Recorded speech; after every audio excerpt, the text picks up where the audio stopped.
was that? Where's that voice?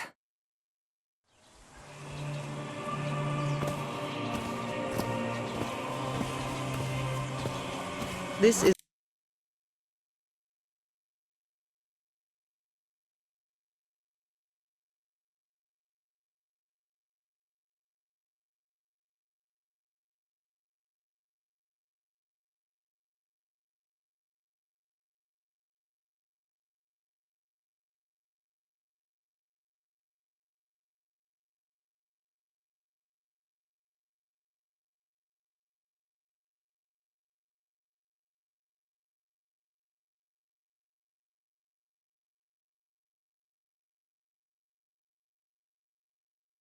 the story of a young girl. A girl who had strange and disturbing dreams.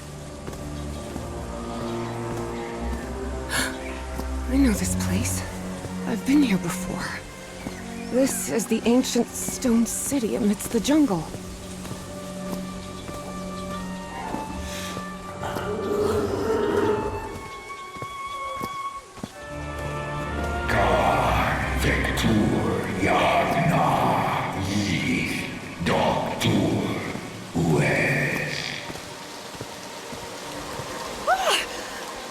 Oh, sweet Jesus.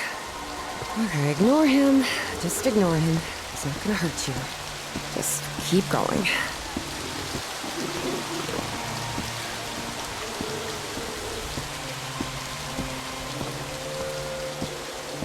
This constellation.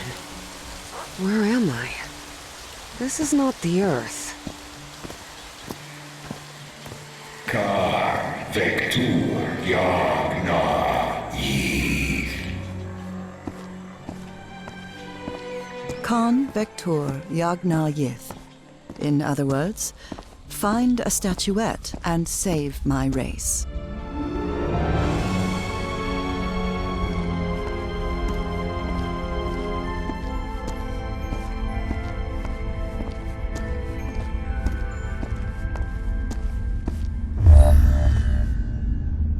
The statuette! Here it is. Finally! I have to get it, I have to...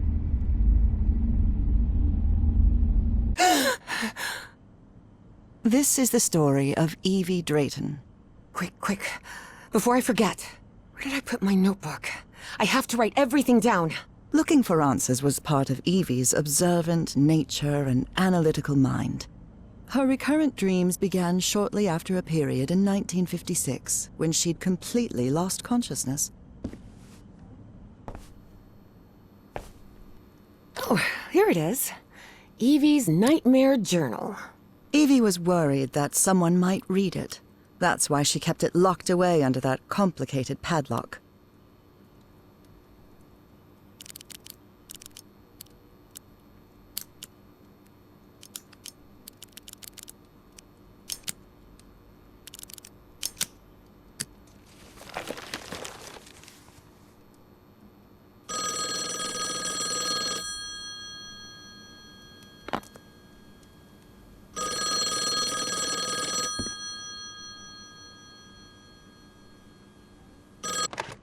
Yes, Is this...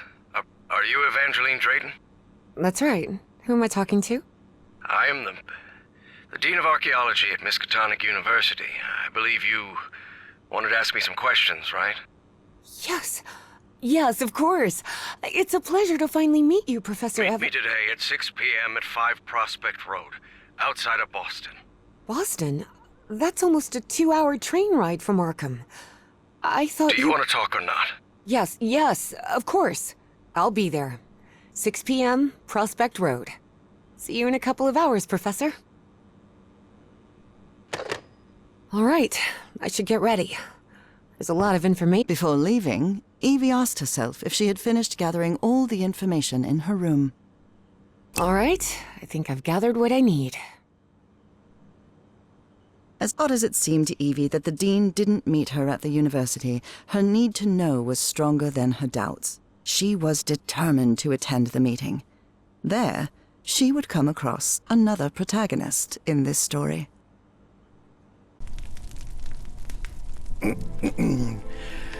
So, you have finally decided to talk to that young lady, Professor.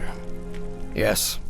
Acknowledging responsibility for our previous mistakes is vital to moving forward. You've taken a crucial step in... Listen, there's no need for us to talk, Doctor. The only reason I let you into my house is because you insisted it was necessary to prescribe my medication. This is also the story of a sad, guilt-ridden, and lonely man. This is the story of my husband, Professor Harry Everhart. Yes, I know well enough that discussing the effectiveness of our therapy sessions with you is futile. But you need to understand that therapy is just a part of the whole treatment. Without it, I can't go and... Ask whatever you deem necessary and let's get this over with as soon as possible. Fine. What about your position as dean at Miskatonic University? We talked some time ago about your relationship with work. It was somewhat obsessive. I didn't say that. You did. Well, you told me you practically lived secluded in this very home, and the only thing that drove you to leave it was your job obligations. So, how would you define that?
I do what they pay me for. Teaching, student assessment, and certain logistical duties fall within my responsibilities. Cheering at the Miskatonic Mariners football games does not. And are you happy with that? With your life now? What kind of question is that? Well, I'm asking it because it sounds like you're subjecting yourself to a kind of self-punishment. I am not. Next question. There's another topic you've never wanted to delve into, Professor. Would you now be open to... You're going to do it anyway, so go ahead. Okay. What happened to your wife, Professor? She died at home after a long disease. Harry hated giving details about my death. Especially if those details meant talking about a certain expedition, and deaths other than mine. I see. And how do you feel about that? What's my wife got to do with all this? You see, the reason I'm asking, Professor, is because when we began therapy, you mentioned visions. Some sort of oily shadows casting themselves on the wall. You mentioned those visions began shortly after whatever happened to your wife. So, tell me, do you still see those shadows, Professor?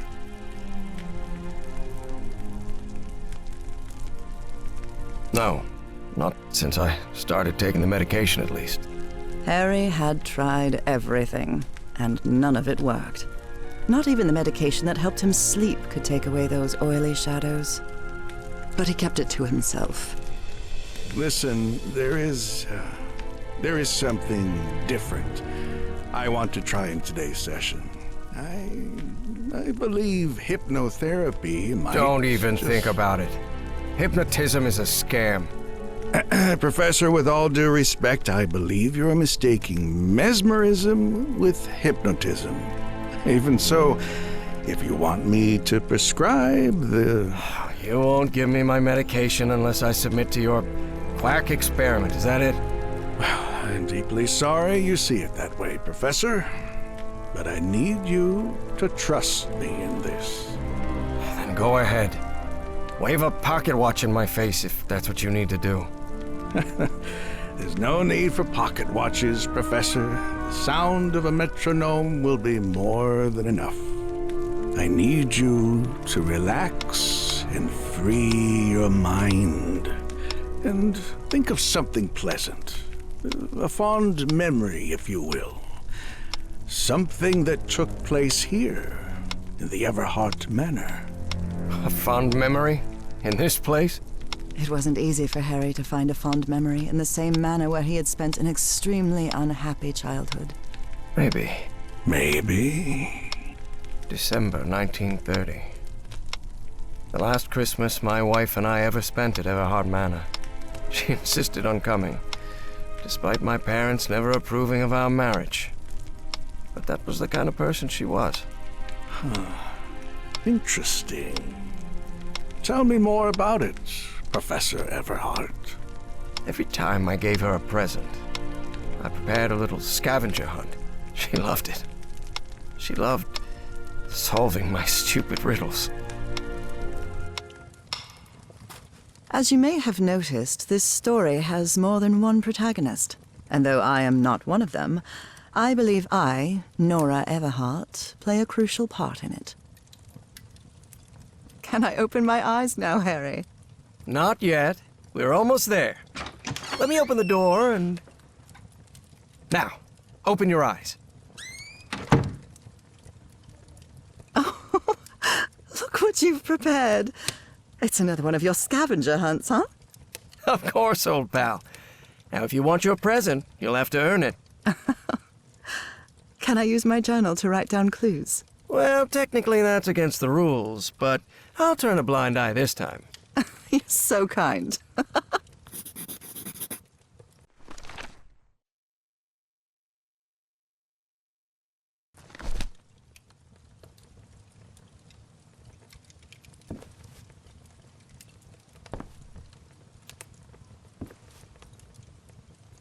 Tell me you didn't vandalize a piano just for a scavenger hunt, old pal.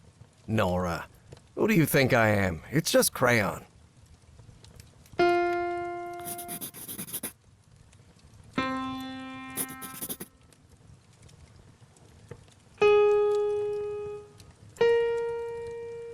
You like this tune, Harry? It just came to me. Yes, it's lovely, though a bit sad. Wait, there's something wrong in this memory. This wasn't... Ignore it. Focus on that moment. Your wife. That happy memory.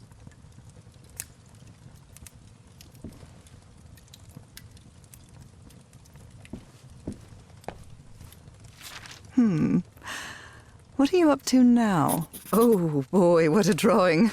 Is this... I'm seeing those oily shadows in here. Why am I seeing those shadows? Focus, Professor.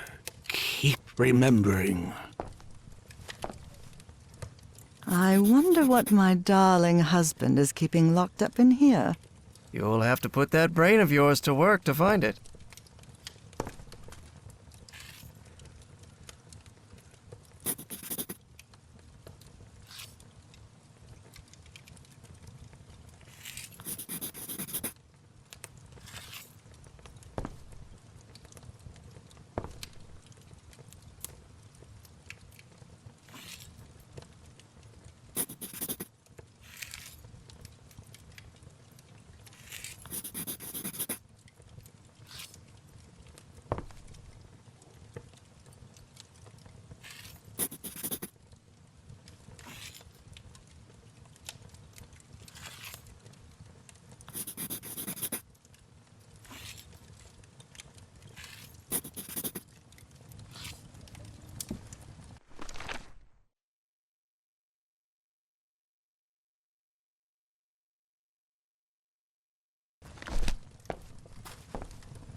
can't believe it! It's that statuette! And it even has a black ooze orb. Just what I wanted for Christmas. No. Wait. What do you mean a statuette? Don't touch it, Nora! Keep going, Professor. It's important. Where is the statuette now? You're no psychiatrist. Who are you? I'm not going to ask you again, Professor Everhart.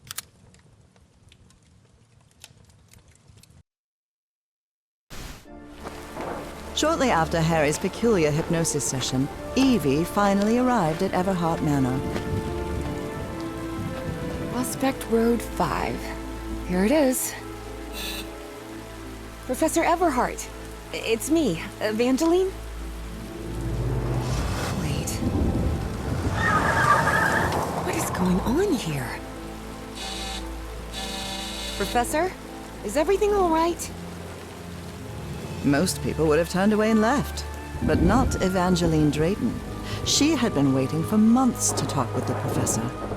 No way was she letting it slip away.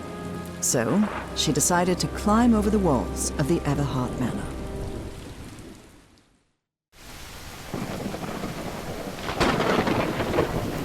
Ugh. This looks like something straight out of Tales from the Crypt. Hey, that window is open.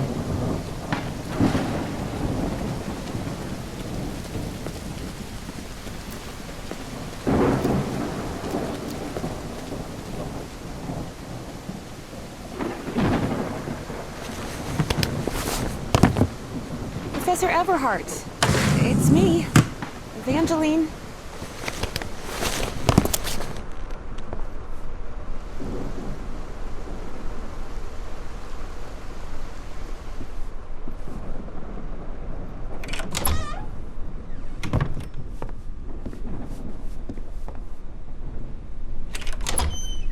Wow, look at the size of this library. It's almost as big as Miskatonic's. Actually, it wasn't even a third the size of Miskatonic's library, but young people can be terribly impressionable at times. Rich people definitely had weird ways of it. Evie's last remarkable trait was her extraordinary memory, a gift I was never blessed with. So, allow me, the narrator of this tale, to be the one taking notes. For the sake of clarity, of course. Is this young man Professor Everhart? Does look like him. There's something written in Latin on his frame. Non possumus.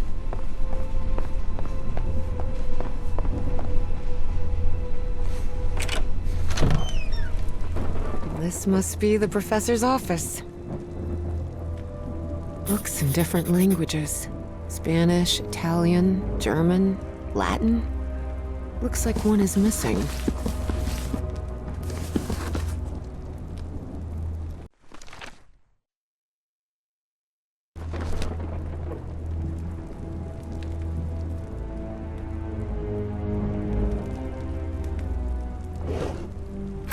A key. I wonder what this opens.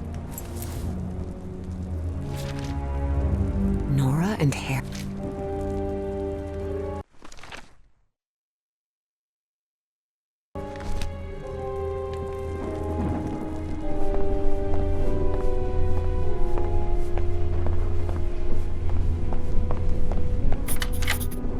Excellent.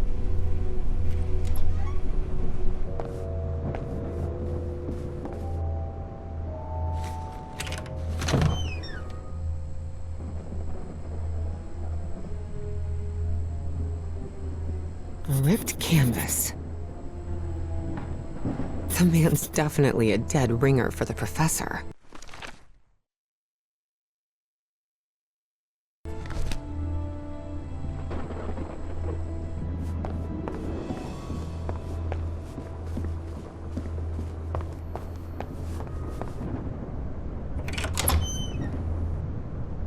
Wow, this room is really depressing. Can't see a thing in here. Better turn my flashlight on.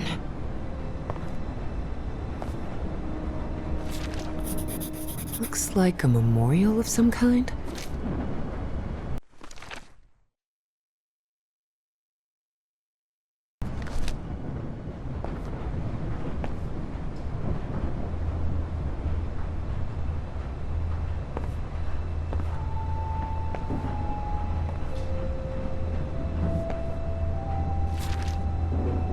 Driver's license of a certain Manuel Silva.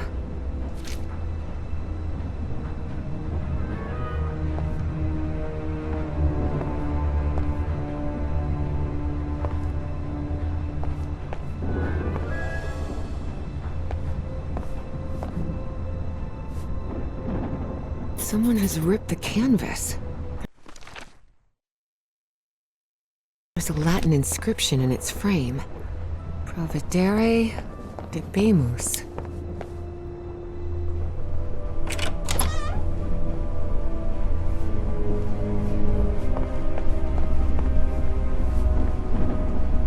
A torn canvas. The frame reads, Sed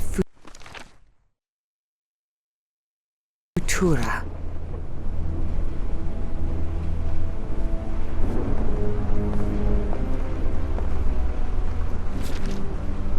Goodness gracious. Someone hired some goons to kill the professor.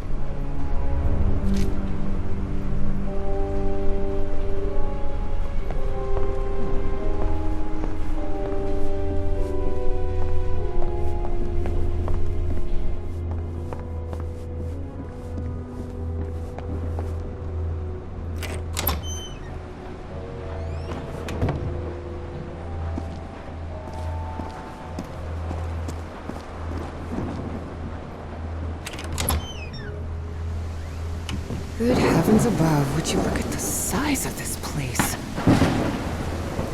Switchblade has the name J. Zanuck engraved on it. Much better.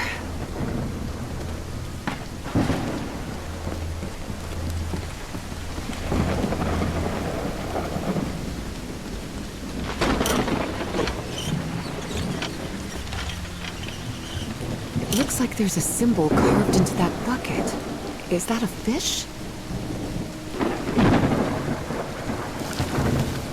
This vase-like thing with a face engraved on it can be rotated. What kind of madhouse does the professor live in?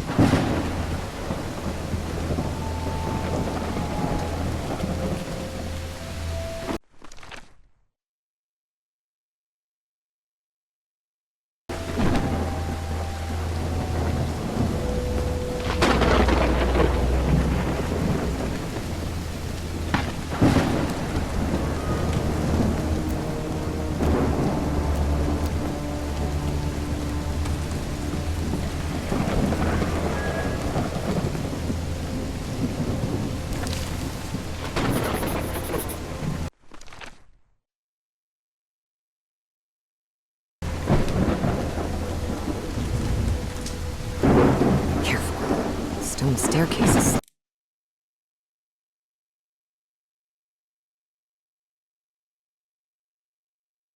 Slippery.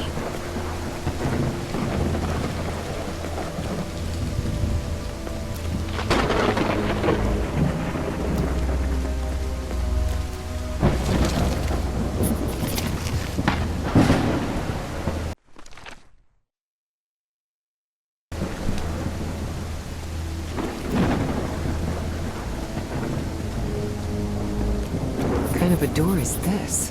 Doesn't even have a lock. Just some symbols.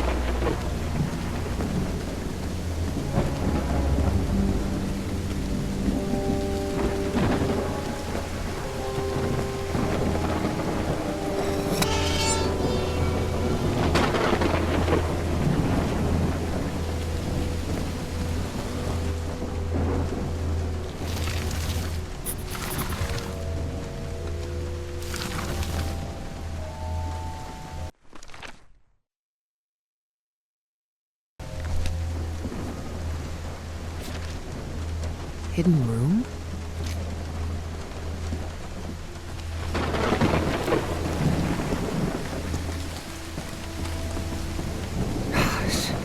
This is so beautiful. Yeah, it's a woman's grave. Nora Everhart. This must be the professor's wife. Evie found it hard to believe that the recluse living in the abandoned mansion had ever loved anyone. But he had. Truly and profoundly.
This definitely...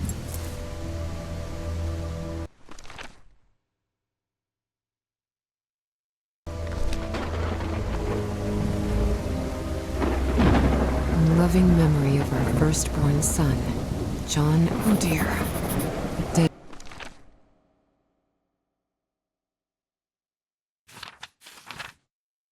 Child. This is simply heartbreaking.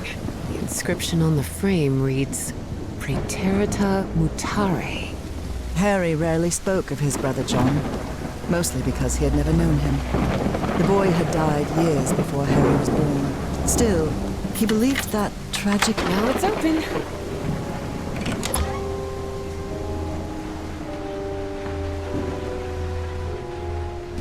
It appears to be a Spanish edition of the science fiction novel.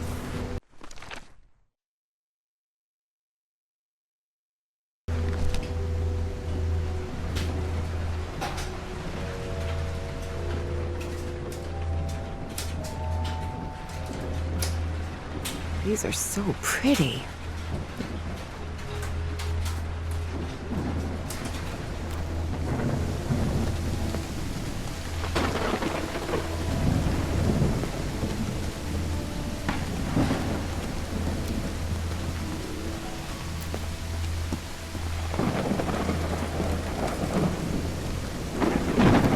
May you rest in peace, Mrs. Everhart. That beautiful gesture of Evie's toward a deceased woman she had never known said a great deal about her character.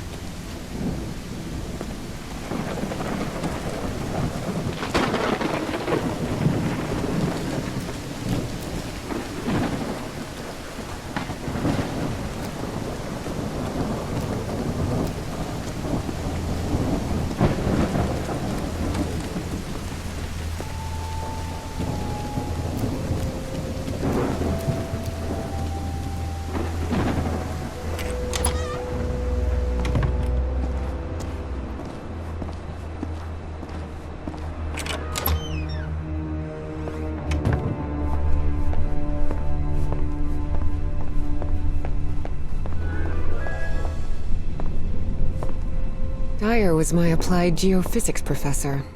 He was very strict. Strange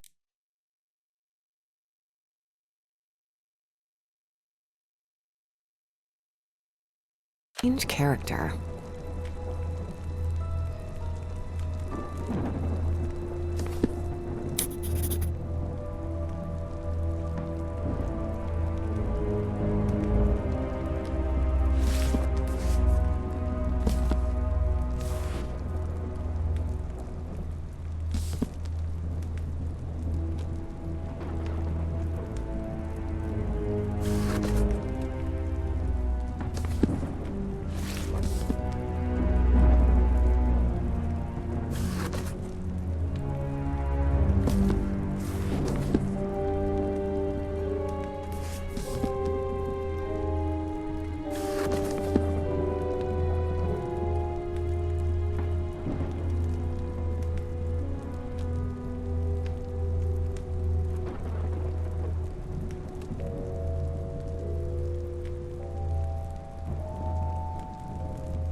secret compartment?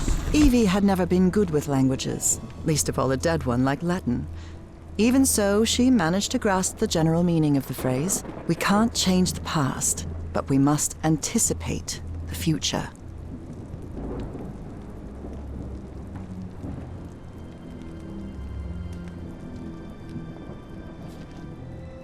Unbelievable. There's some kind of secret... It looks like a music box of some sort.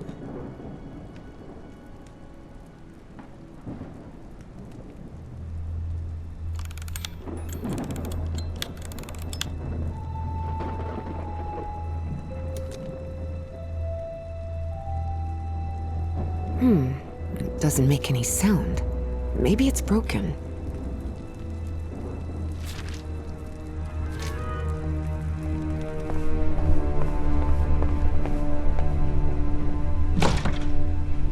Definitely like a mystery novel. Ooh, I guess I need to go see what's down there. Professor!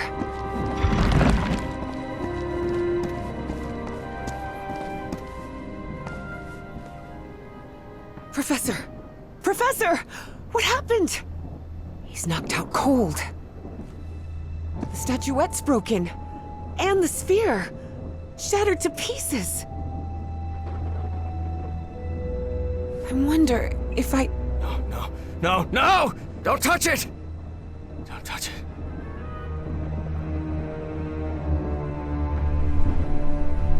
Introductions between strangers are always a bit awkward. But in Evie and Harry's case, things were even more uncomfortable, due to the unusual circumstances under which they had met. How are you feeling, Professor? Considering I was assaulted, knocked unconscious, and someone tried to rob me in my own home, I suppose not all that well. Evie didn't know where to start. So, she took the most formal approach. We haven't been properly introduced. I know who you are, Miss Drayton. We had an appointment today. And I can also imagine what it is you want to talk to me about. Evie was taken aback. He knew? So Professor Everhart had read her letters after all? I suppose you have some questions for me, so go ahead. What is, or was, that statuette? You haven't touched any of the pieces of it, have you? No. You made that very clear. Good.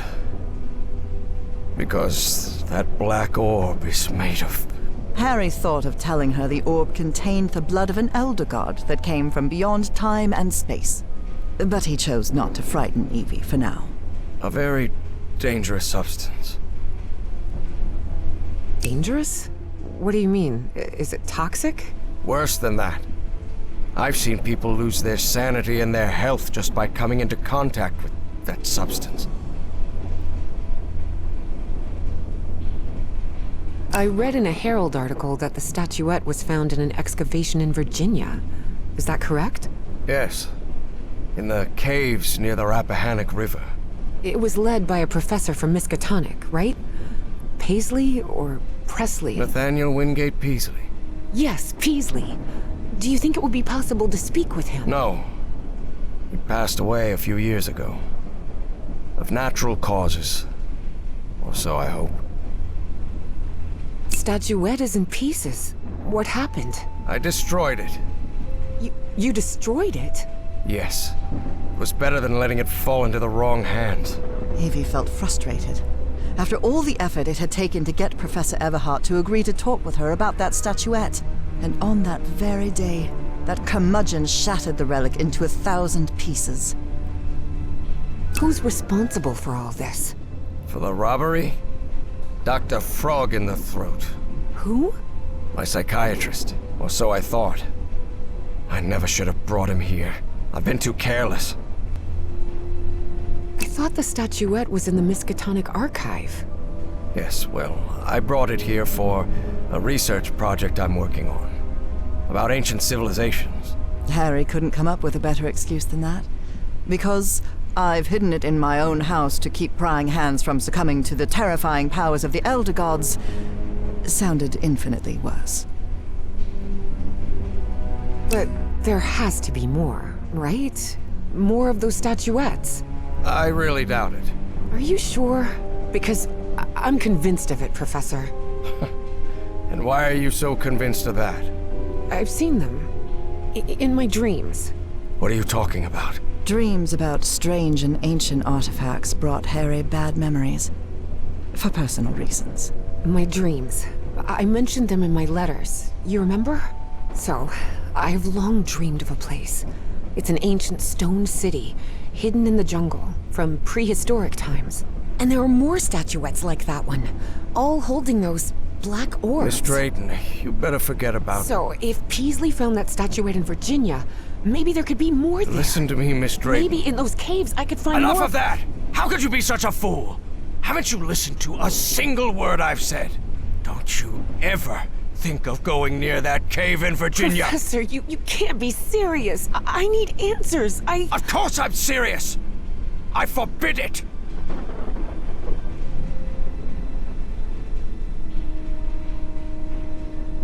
Would you stop yelling at me?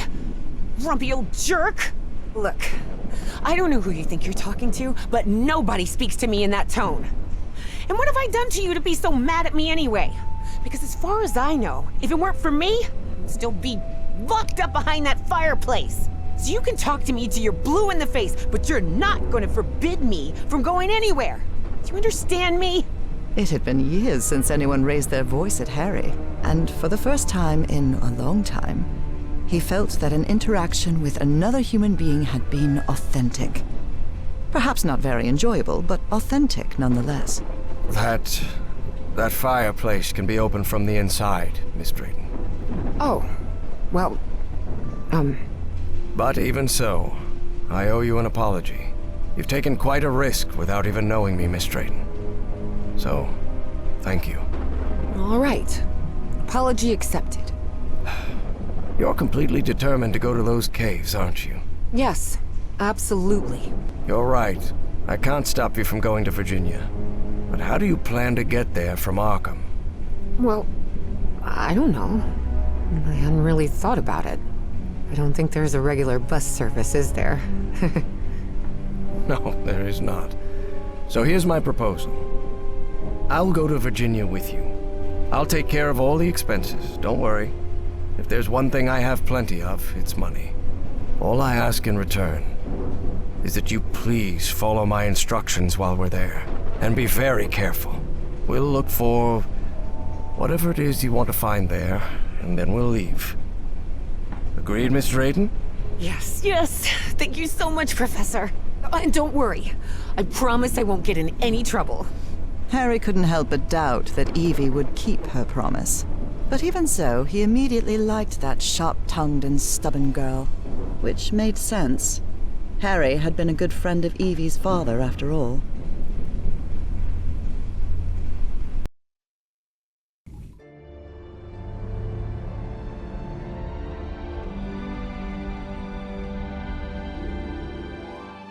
Here we are, the Rappahannock River Caves. But this place is closed off. It is indeed. Apparently one of the excavation members died in there. An archaeologist named John Teague. That's why the government shut down the dig shortly after the statuette was found. Wait, so what we're doing here is illegal? If I told you that we were trespassing, would that stop you from going in, Miss Drayton? Not really. Then go ahead, please. Here, take one. We'll use these to stay in touch. Apparently, the cave branches off into countless tunnels, forming a maze where it's easy to get lost. So watch your step, because the... Evangeline!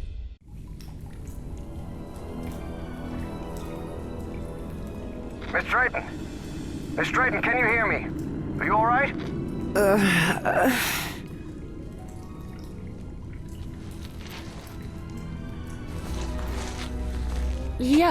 Yeah, I think so. I'm safe. I'm on the path. Follow the excavation trail. It'll lead you to the underground lake.